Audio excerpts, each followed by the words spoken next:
किसी ने ठीक ही कहा है, कला को समझना है तो कला के पास आना होगा। उसी तरह वाटर कलर यदि सीखना है तो वाटर कलर आपको करने के लिए आपको पास आना होगा, क्योंकि वाटर कलर सिर्फ थ्योरी नहीं है। जब तक आप प्रैक्टिकल नहीं करोगे तो ये वाटर कलर आप नहीं कर पाओगे। वाटर कलर नाम से ही पता चलता है कि वाटर कलर में कलर और पानी दोनों का मिश्रण होता है, और पानी इतने ही उसमें मिक्स करना है जितना वो उस तरह का इफ़ेक्ट दे सके। इसलिए ये तालमेल होना बहुत ज़रूरी है, और इस तालमेल को सीखने के लिए आपको लगातार प्रैक्टिस करना होगा। तो आज जो वाटर कलर है, ज़्यादा हार्ड सब्जेक्ट नहीं लेके सिंपल ही सब्जेक्ट लिया जा सकता है, जिससे हम लोग छोटे छोटे कलर करके हम लोग वाटर कलर की कुछ कमियों और कुछ उसकी टेक्निक के बारे में सीख सकते हैं। जिस तरह से अभी एक लेमन का जो कलर हो रहा है, जिसमें सिंपल कलर देके सिर्फ उतना डिटेल नहीं, वाटर कलर जब करते हैं तो उसकी बेसिक चीज़ को समझना होगा कि वाटर कलर में जो पेपर है, हैंडमेड पेपर, उसमें पानी ऑब्जर्व कर लेता है। क्योंकि नॉर्मल पेपर में क्या होता है कि जब कलर करते हैं तो पानी की मात्रा ज़्यादा रहता है तो वो फैल जाता है या गीला हो जाता है, जिससे पेंटिंग ख़राब हो जाती है।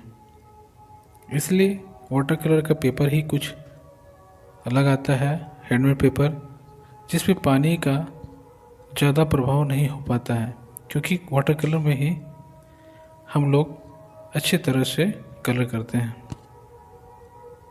वाटर कलर में पहले से ही प्रिपेयर करके रखना है कि हमें किस एरिया में वाइट छोड़ना है, कहाँ डार्क रखना है,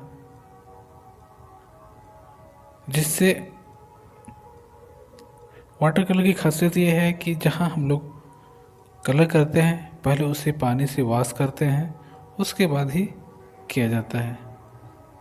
लेकिन स्टार्टिंग में आप बिना वॉश किए ही डायरेक्ट कलर करने की कोशिश कर सकते हैं, क्योंकि धीरे धीरे आपको समझ में आने लगेगा कि कलर किस तरह लगाना है।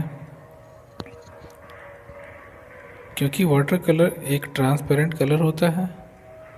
जब हम पहले का जो कलर लगाते हैं और जब सूख जाता है तो पहले वाला कलर ऊपर रिफ्लेक्ट होकर दिखाई देता है। इसीलिए इस चीज़ को भी ध्यान रखना है कि किस तरह से हमें उसका ट्रीटमेंट करना है।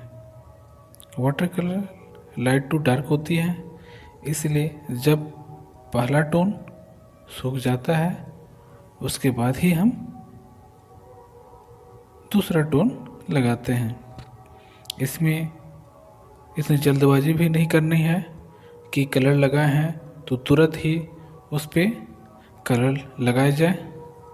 यदि हम लोग तुरंत उस पर जल्दबाजी से कलर लगाते हैं तो हमारा जो कलर है वो सही नहीं हो पाता है, और हमारा जो पेंटिंग है वो ख़राब हो जाता है।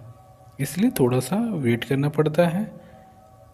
जब तक पहला टोन या पहला आपका सूख नहीं जाता है तब तक दूसरा कलर उस पर नहीं देना है। जिस तरह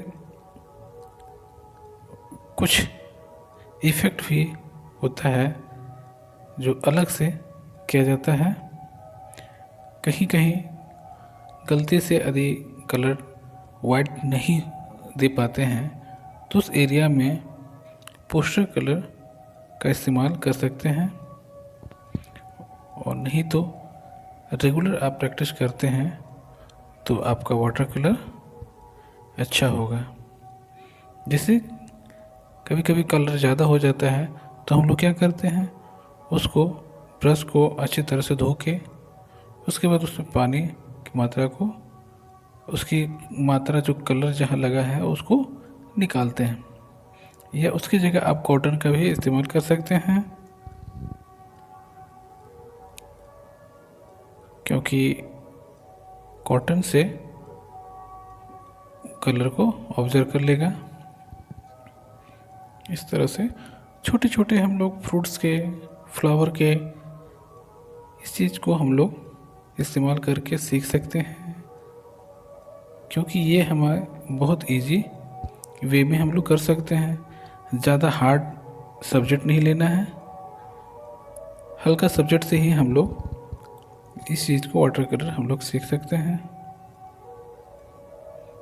सिर्फ उसकी कैरेक्टर को देखेंगे, कैरेक्टर लेंगे कि हाँ उसके कैरेक्टर में क्या क्या है। आप डायरेक्ट फ्रूट्स को सामने रख के भी कलर कर सकते हैं, उससे आपको उसकी कलर सेंस समझ में आएगी। क्योंकि मेमोरी से करने में थोड़ी सी दिक्कत तो होती ही है, क्योंकि मेमोरी उतना कलर सेंस नहीं समझ में आती है, कहाँ लाइट है कहाँ डार्क है। इस तरह से हमारा जो इसमें 3 फ्रूट्स बनाया गया है। आशा चाहूँगा कि आपको वाटर कलर पेंटिंग समझ में आई होगी। थैंक यू, धन्यवाद।